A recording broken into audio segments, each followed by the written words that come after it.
Hello there, I'm a Fruitline, and I'm the number 3 Dingodile simp. Bet you weren't expecting another one of these, eh? In my previous video on how to be a chonk, we went over the basics of Dingodile in Crash Team Rumble, plus some strategies and loadouts to take into your games. If you haven't seen that video yet, I do hate to be that guy, but I strongly recommend that you do first, as this smaller video is about the more advanced and obscure techniques that I didn't get the chance to talk about before. These are the ones that will get you your black belt in Chonkarate. Kick, punch, it's all in the mind. Some of these tricks are somewhat circumstantial, and you'll get far even without them for the most part. But if you want to nudge your Dingodile gameplay into that competitive war games level, give them a try. Then you can promptly destroy me with them. We'll also cover game sense and how to behave at more specific times to help your team as a blocker. Like, subscribe, click the bell, you know the drill. Oh no, not the drill! No time like the present. Let's start off with the first tip. Have you ever found that you want to vac pulse someone right behind you? Sometimes the vac pull triggers before you can finish turning to face someone, particularly a Cortex or a Spyro. Very frustrating. I'll stand still, I promise. To resolve this, start by hovering away from your opponent, then quickly tap the control stick in the opposite direction as the hover ends, and then vac pull. It's a little faster than using the control stick at ground level. It kills your momentum, but it may catch someone by surprise if they think you're aiming for another player. You can also tap strafe on the L2 button to do this, but you don't need to hold the button. In fact, I mostly advise against it since most of Dingo's attacks break his strafe stance. Most of them, remember that. Oh, and speaking of whips, vac pull cancels. Quickly mash the button to do a regular spin as Dingo begins to recoil from a vac pull.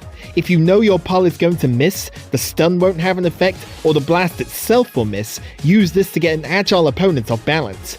You still can't move while spinning unless you trigger bounce crates, but unless someone is about to body slam or aerial dive you, it can trick opponents into thinking that you're open.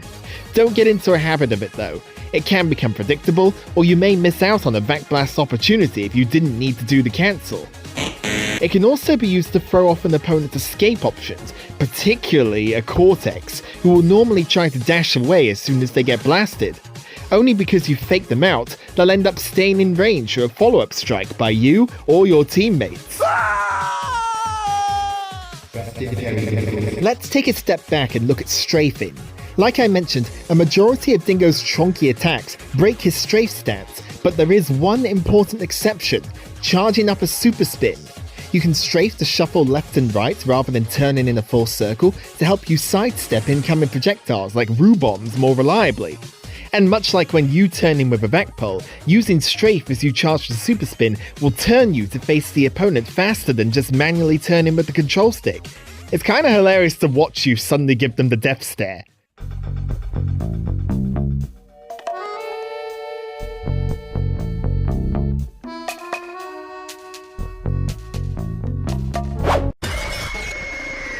Damon Gant meets Dingo Gant.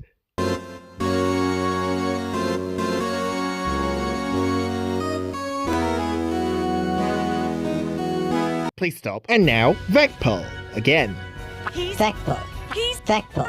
Vac pull. Are there any other Vac pull. I should know about? Oh yeah! While pulling someone towards you, repeatedly mash your regular vacuum button, in my case the circle button, to tack on a little extra damage to your opponent before you blast them away.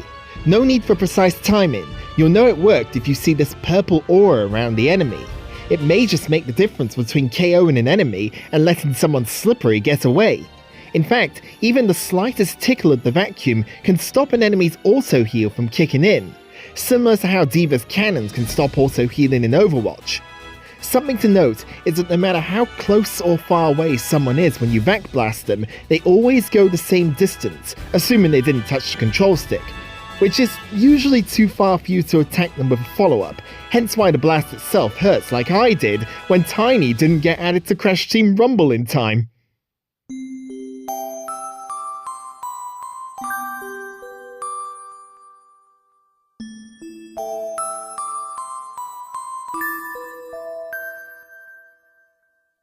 Lucky bugger. So then, how would you like to be able to follow up on them with more attacks, or screw up someone's instinctual escape attempts? Sounds like a yes to me. pulse someone in and then wait for a spell long enough that you don't do a vac pulse cancel, but not so long that the opponent gets to use their escape options before you can trap them. Briefly press your regular vacuum button to tickle the enemy, then walk towards them and mash your regular spin. Now you're guaranteed to hit the opponent twice, while also keeping them close. Don't panic if you forget the vacuum, it can still throw people off. For example, if they try to use an escape option such as Cortex's dashes, they'll screw up the spacing. By the time Cortex lands on the ground again, you'll be able to stun him with another vac pull, and the cycle continues. It may still be beneficial to just blast someone instead, such as if you pulled in more than one person, or if they are already on death's door. If your opponent thinks you're going to blast them and doesn't expect to be stuck so close, you can really mess with their autopilot escape habits. Same goes for if you pull someone off of a cliff ledge and don't trigger the blast. Woohoo! Mommy! That never gets old. Something a little different now, we're finally free from the vac pull. We're going to talk a little more about one of the earliest tips from the Chonk Academy video. Remember how hovering can make you move a little faster when you're being slowed by flytrap spitters? Well, to be more precise about it, hovering sets Dingo to a fixed speed, about the same as when he walks, so this is more of a warning than a piece of guidance. If you're under the effect of a relic power that would speed Dingo's movement up, hovering will actually slow you down. Watch this example of the same distance running with Kapunawa compared to hovering part way. See how the hovering sets Dingo to that fixed speed? This might just save your bacon if you're trying to catch up with a target using a relic power, although I'd still prefer that you leave the chase into your teammate. The bank needs you, and you need the bank. The bank is safe. The bank is kind. This next tip is from astute Dingodile main Sonieroxa and makes use of your powers as long as they can be placed on the bank. These include flytrap spitters, fridges, Greg, and power drain. Of course, I mostly refer to the fridge. Many scorers rushing you down will try to place their own power at the last second to barge you out of the way. This is particularly effective if Greg the Gasmoxian guard decides to sit on you. If you can predict when they'll drop their power, which is often halfway through their scoring, slam yours on the bank instead. This will either block their power placement, or in this example, cause them to place it in the wrong spots due to the finicky nature of power placement. This works on gems too, but why are you putting your fridges on the gems? Do as I say, not as I do. At best, you made them waste their power entirely. At worst, they still have to focus on destroying your fridge, during which time you can hit them a few times and rebuild your power charge. It's win-win super spin. But if you're down to your last fridge, stick with putting your fridge off the bank, such as on high platforms. You'll need it to stay standing as long as possible. Take each case as it comes, like you've just been assigned to defend the fridge from a wrongful conviction. Objection! More super spinning next, and I have a pair of things I want to go into more detail about from last time. First, I mentioned that super spinning can be extended by airtime, but I didn't show very clear examples of how jumping and air vents affect this. Here's a side-by-side comparison of super spinning without being airborne, super spinning with some jumps, and super spinning up the air vents. As you can see, the air vent almost doubles the spin time. What is this chonky man doing, defying gravity like it's wicked?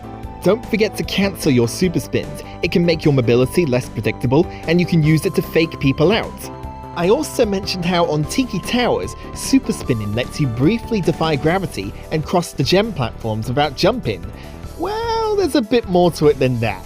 As you defy gravity for that brief spell, you have a window where you can jump even while in the middle of the air, and you can even slightly glide if you let the super spin continue. This is known as coyote time, so called because of a famous hungry coyote, often defying the laws of physics for a short while. It has a lot of niche but handy uses. In fact, you might have already been making good use of it without even realizing, you clever clogs you. You can slip past enemy attacks when attacking gems by quickly slipping off of them and then back on again. You can use it from small ledges or atop your fridge to attack the bank from different angles. And you can use it from the beachy trees to glide onto the top of the enemy gems without needing to hover so slowly, so you can play bowling from the top of the gem lane. Faking people out into thinking that you're dropping off a platform, plus the changes in your aerial trajectory from glides, means that you can throw people off as to where you'll super spin quite easily, or challenge moves that are otherwise risky to you. These include Ripto's lightning, going over Torna's low hook shots, or hitting Ripperoo's upper body without risking bumping into his weird spontaneous feet explosives. Totally bonkers. And his feet smell. Shut up! You shut up! Oh, you little... Gotcha! He's strangling his own foot. A little more about the Coco matchup now, because many of you seem to hate it more than I expected. One very important thing I forgot about with the wall. Assuming you're both on equal level ground, and you really should be while on the bank, you can simply hover and hop over it. Even if the Coco retreats to the opposite side of the wall, you've just provided your teammates with a big opportunity to get her. If you have bounce crates equipped, they will always go through the wall no matter which angle you place them from. We'd better talk a little more about the Dr. Cortex matchup too, because goodness knows we need all the help we can get against that jaundiced big-headed menace. Better Cortex players will always try to hold back so that your vac pole can't quite reach them, and they'll hold onto their pianos and polymorphs to melt your health down. You whiff a single vac pole and you die. There's no point trying to approach them, let them come to you. When they do, look for where they dash to and try to punish the landing with a vac pole. Then use the aforementioned trick earlier of a quick vacuum tickle and 2 regular spins. Because of how Dingo lowers his head when he's charging up a super spin, you can use the sides of most banks to charge up safely and dodge polymorphs. This will also help you catch their landings if they always dash into the air to retreat. Catch them with the regular vacuum every so often to prevent their auto heal activating. Of course, all of this is easier said than done, especially if you got your Wi-Fi from a McDonald's Happy Meal like me. Now, let's talk about things that aren't mechanical related and more about your game sense. We'll start with something simple which revolves around relics. As you probably already know, some of the relics on the course are worth double the boosters. A good example is right here on Bogged Down. You should leave these for your booster at the start of the game. But as the game progresses and relics begin to spawn faster, it will become more important to gain relic control. This is where teams can keep track of relics when they're going to reappear, and as many of their teammates have 15 relics as possible. To help your teammates, learn where the nearest double relics are to the bank. Then when you aren't in combat, look for enemies collecting Wumpa and relics. Slurp up the double relics when they go for them. It may deny your team a double relic, but you still walk away a relic richer, while the enemy team gets nothing from something potentially so valuable. Remember to assess the enemy team's potential meter for scoring Wumpa. You'll be able to stay and help your team secure an epic relic station for longer if you don't have to worry about blocking so much. If the enemy's potential is high, don't abandon your blocking duties and get ready to call your team for if you get rushed. While staying out on the enemy bank or game is the best place to be as a blocker, I can see you! Helping your team with little details like the relics is how you'll win more games. Relying on the others to do all the work for you like this silly Billy is no way to be a good teammate. Think of it like this, it's like if I was playing Mercy in Overwatch and only using the heal beam. Great for keeping people alive, sure, but anyone can press and hold the R button and heal. Good Mercy players can also damage boost to correct targets with good timing, resurrect allies without dying, take greater risks with their movement, not get distracted by Winston's wobbles, and they can even lend their pistol in combat when needed, all while still maintaining their healing duties. Likewise, a good Dingodile will spend the majority of the game on the enemy bank, scaring people off or KOing them. But when the coast is clear, they must also help collect relics, secure stations, and maybe even score Wumpa, without becoming a full-on scorer-dile, you know, to help finish off a round when team's nearly at 2,000 Wumpa. I win! Oh wait, I lost. Never mind! It's a fine line though, and difficult to describe with words, so I recommend watching either war rounds when they're streaming on Twitch, or my own uploads of previous war games to see how I behave in every match. You can see multiple viewpoints with different characters in the same game on Kurojet's Twitch channel. In particular, I recommend watching Kaaeru and Sonieroxa, 2 of the best Dingodile players in the game at the time of writing. All of the links will be in the description for you to follow right after this. Speaking of Kaaeru, the community voted top Dingodile in the game, I have a few broader game sense tips here from him. Seriously, he makes my Dingo look like he should be back in the diner kitchen. Keep your camera on the bank at all times. When you want to go and collect relics, secure a station, etc., make sure to keep one eye on the potential gauge and the other on the bank in case you need to turn back early. You don't always have to activate relic stations immediately, save them for when you and the team need them the most. For example, on Calamity Canyon you could pop a force field as soon as you have 8 relics and it appears, but it would be much better to wait for when teams are about to rush you down, especially if they have Junker Balls en masse or they've triggered Oxide's UFO. It might also benefit you to ignore one power in favour of another. As we know, Dingo's Super Spin can chew through lone Junker Balls like a pack of Chewits, so you don't need to worry too much about the enemy activating them. Although, if you had triggered the Junker Ball station for yourself, it would lose to a crash slide spinning everywhere. For that situation, you'd be better off with a force field to pinball that crash off the barrier using Super Spin and Backpulse knockbacks. Find some high ground between battles to communicate with your team about going-ons in the map.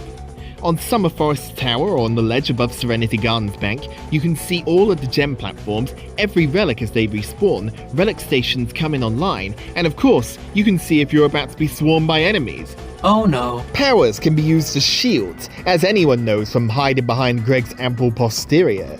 But did you know that enemy powers can shield you differently? Take fighting Ripperoo for example. If you were to stand on or behind your own fridge, you'd still take hits from bomb explosions. But if it's an enemy fridge, Gasmoxian Guard, etc., the bomb instead bounces off and rolls harmlessly away.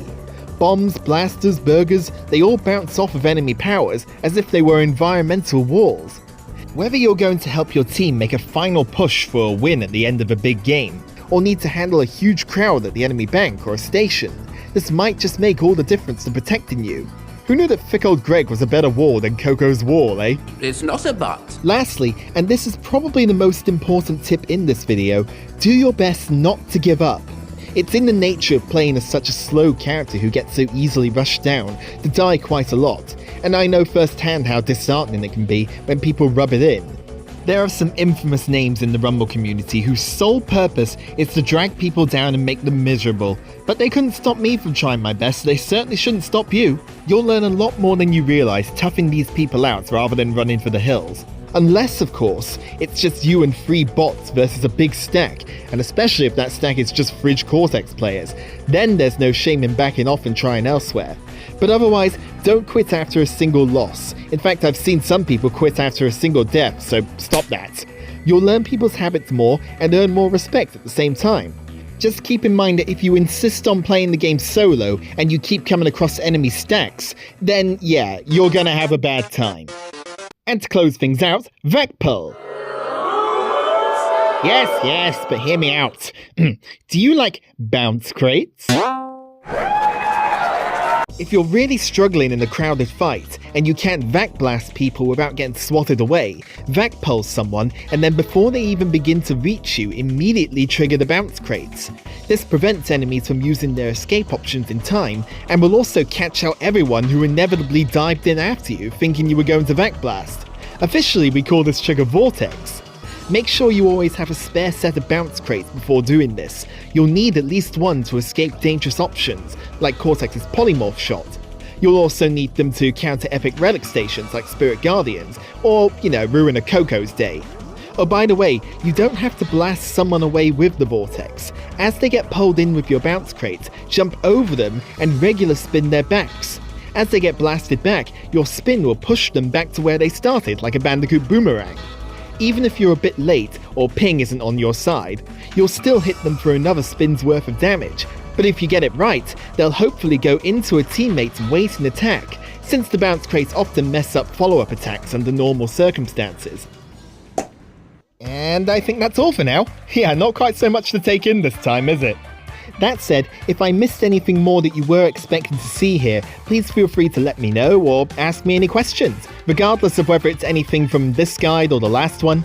Check the description if you want to see more gameplay and more top dingoes in action. Behold their chonk too.